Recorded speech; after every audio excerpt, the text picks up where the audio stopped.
कौन बनेगा नेता। नगर निगम के चुनाव पास आने वाले थे।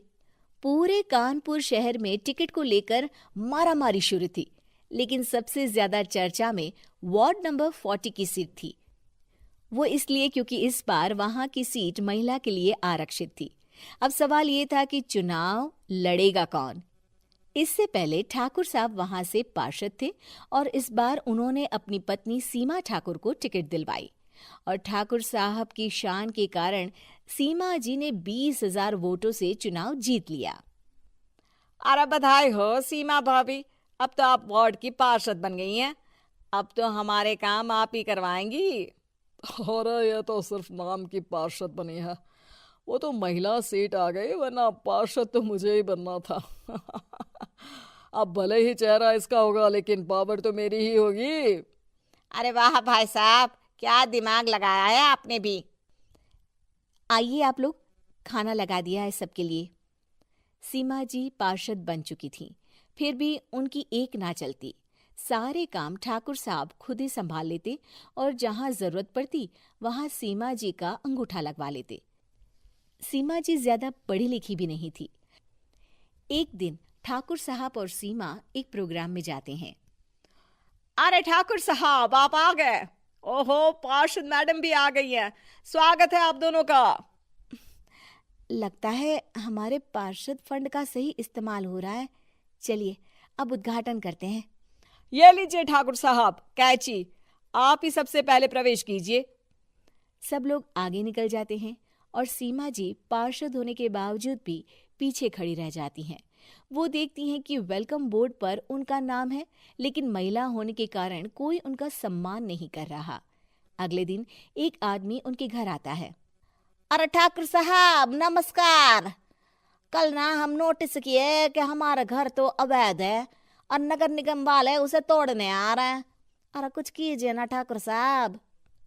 देखो भाई, मैं तो ज्यादा कुछ कर नहीं सकता, पर अगर तुम सबकी जेब गर्म कर दो तो कुछ हो सकता है। कुल मिलाकर 4 लाख लगेंगे। अरे 4 लाख ठाकुर साहब?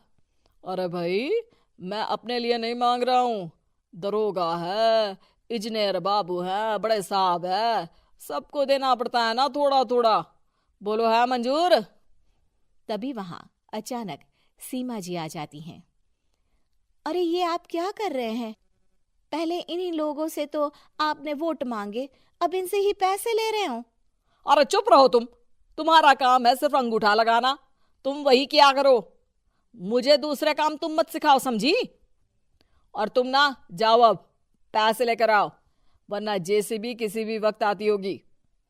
सब कुछ ऐसे ही चलते रहता है।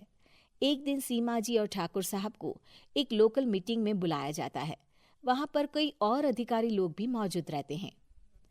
अब मैं चाहूंगा कि ठाकुर साहब हमारे बीच 2 शब्द कहें।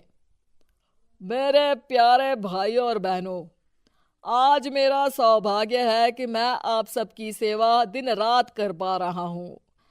आपने मेरी पत्नी को भारी मतों से जिताया है, इसलिए मैं आप सभी का शुक्रगुजार हूं। मैं आप सबसे वादा करता हूं कि हमेशा की तरह हमारे वार्ड में किसी को कोई तकलीफ नहीं आने दूंगा। सभी लोग तालियां बजाने लगते हैं। अब मैं माननीय पार्षद मैडम को स्टेज पे बुलाना चाहूंगा। अपने नाम को बुलाया सुनकर सीमा जी एकदम चौंक जाती है। उन्हें बिल्कुल उम्मीद नहीं थी कि इतनी बड़ी जगह उन्हें मंच पर बुलाया जाएगा। जैसे तैसे वो मंच पर चढ़ती हैं। ऊपर जाते ही सीमा जी को सारी पुरानी बातें याद आ जाती हैं कि किस तरह उनके पति उन्हें कभी भी आगे बढ़ने नहीं देते और उनके नाम से गलत काम करते हैं। वो बोलने लगती हैं। मैं आपके वार्ड की पार्षद सीमा हूं। आप में से बहुत कम लोग ही मुझे जानते होंगे, क्योंकि इससे पहले मुझे कभी ऐसा मौका ही नहीं मिला। सारे मौके मेरे पार्षद पति यानी आपके ठाकुर साहब ही लेते रहे, लेकिन आज ये मौका मुझे मिला है तो मैं इसे ऐसे ही नहीं जाने दूंगी। मैं आपको ये बताना चाहती हूँ कि आपके ठाकुर साहब मेरे नाम की आड़ में गैर कानूनी काम करते हैं, जिस पर अंगूठों के निशान मेरे होते थे। इसीलिए मैं अपनी गलती मानती हूँ और आज अपने पद से इस्तीफा देती हूँ, ताकि आगे से कोई गलत काम ना हो पाए। अब फैसला आप सबके हाथ में है कि आप हमें क्या सजा देना चाहते हैं। सीमा जी की बातें सुनकर ठाकुर साहब के चेहरे का रंग उड़ जाता है और वो शर्म से मुंह नीचा करके वहां से चले जाते हैं और पद से इस्तीफा देकर ही सही सीमा जी अपने आप में आत्मविश्वास महसूस करती हैं।